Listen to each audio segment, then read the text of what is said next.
Assalamualaikum warahmatullahi wabarakatuh. Selamat pagi semuanya. Salam sejahtera untuk kita semua.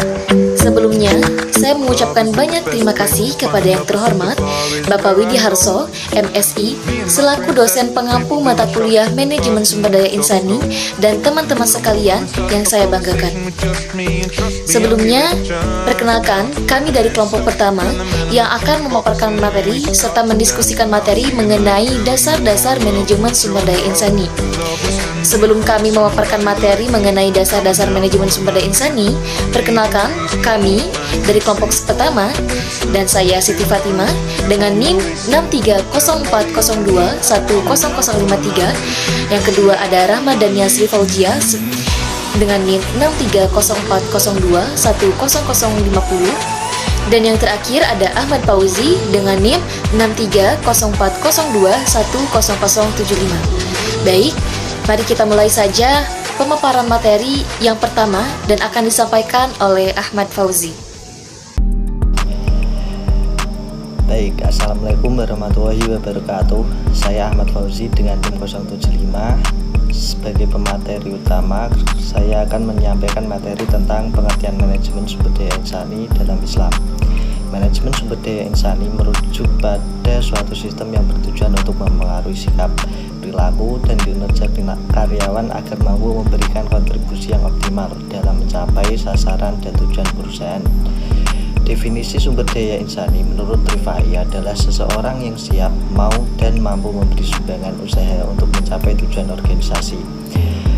Selain itu, sumber daya manusia merupakan salah satu unsur masukan atau input yang bersama unsur lainnya seperti modal, bahan, mesin, dan teknologi diubah dalam proses manajemen menjadi keluaran atau output berupa barang atau jasa dalam usaha mencapai tujuan perusahaan.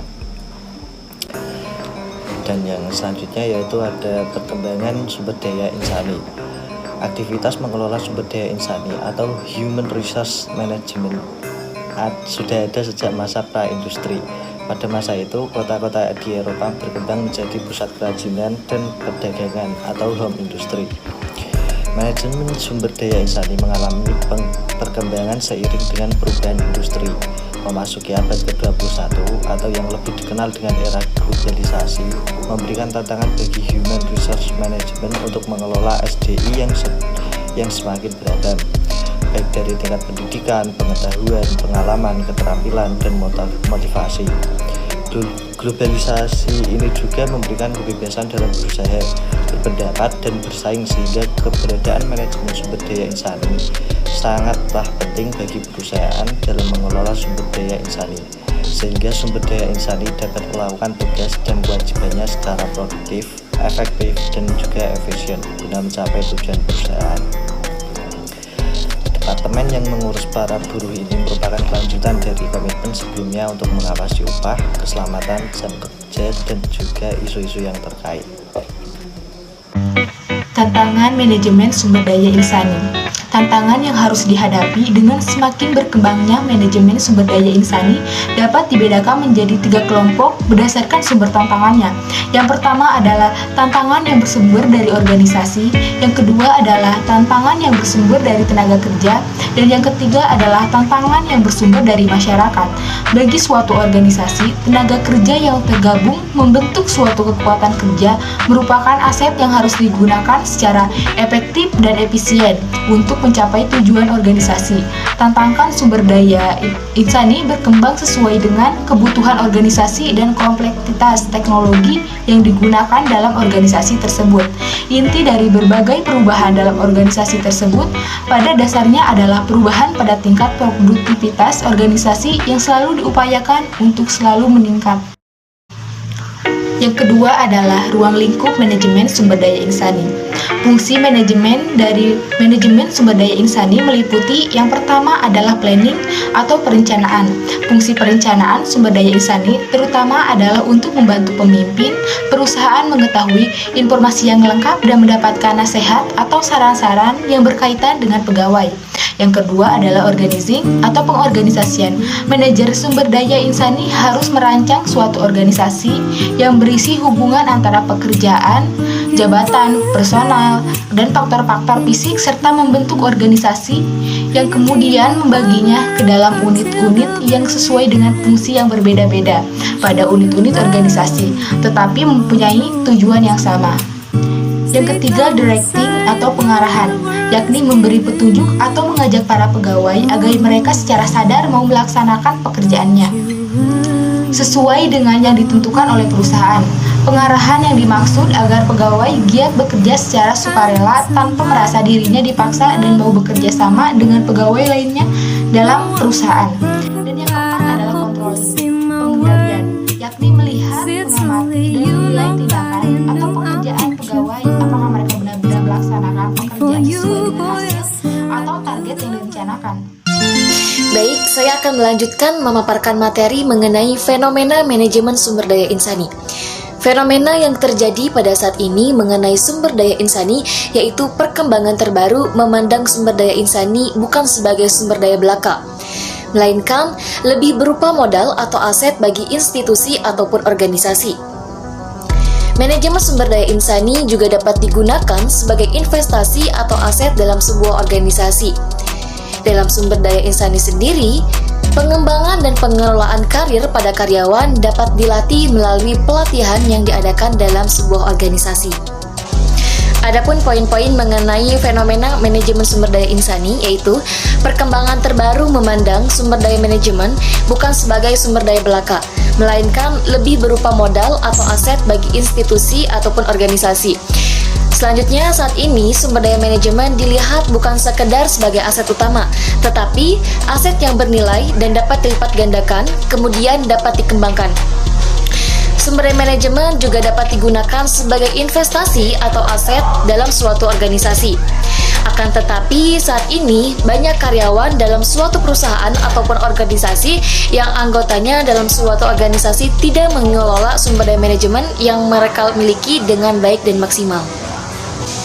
Untuk fenomena dalam manajemen sumber daya insani mengenai era krisis ekonomi pada tahun 1997, yaitu dalam kondisi krisis multi ekonomi ini mengakibatkan rendahnya kesempatan kerja terutama bagi lulusan perguruan tinggi. Sementara, di sisi lain, jumlah angkatan kerja lulusan perguruan tinggi terus meningkat. Dan di era globalisasi pada abad 21, problem utama dalam pengembangan sumber manajemen Indonesia adalah terjadinya misallocation of human resource.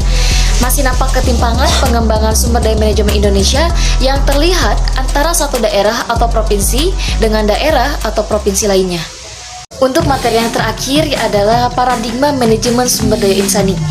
Secara historis, pemikiran mengenai paradigma manajemen sumber daya insani berawal sekitar pertengahan abad ke-19 dan berkembang anggapan bahwa manusia yang bekerja dianggap sebagai barang dagangan. Paradigma manajemen sumber daya insani dari abad 19 hingga sekarang yang selalu berubah mengikuti perubahan lingkungan bisnis global agar dapat terus mempertahankan eksistensi organisasi. Paradigma lama dalam sumber daya insani menempatkan bahwa karyawan adalah sebagai aset bagi perusahaan. Namun, untuk paradigma baru mengungkapkan bahwa setiap karyawan merupakan partner bagi perusahaan. Untuk paradigma mengenai manajemen personalia yang terjadi pada tahun 1970-an sampai 1980-an adalah fungsi dan tanggung jawab dalam mengelola sumber daya insani atau manusia seperti merekrut dan mempekerjakan pegawai, melakukan penggajian, dan memastikan bahwa setiap pegawai memiliki manfaat yang diperlukan. Adapun fokus dari fungsi ini adalah mengelola sistem penggajian sehingga fungsi ini lebih mudah dipahami dengan baik.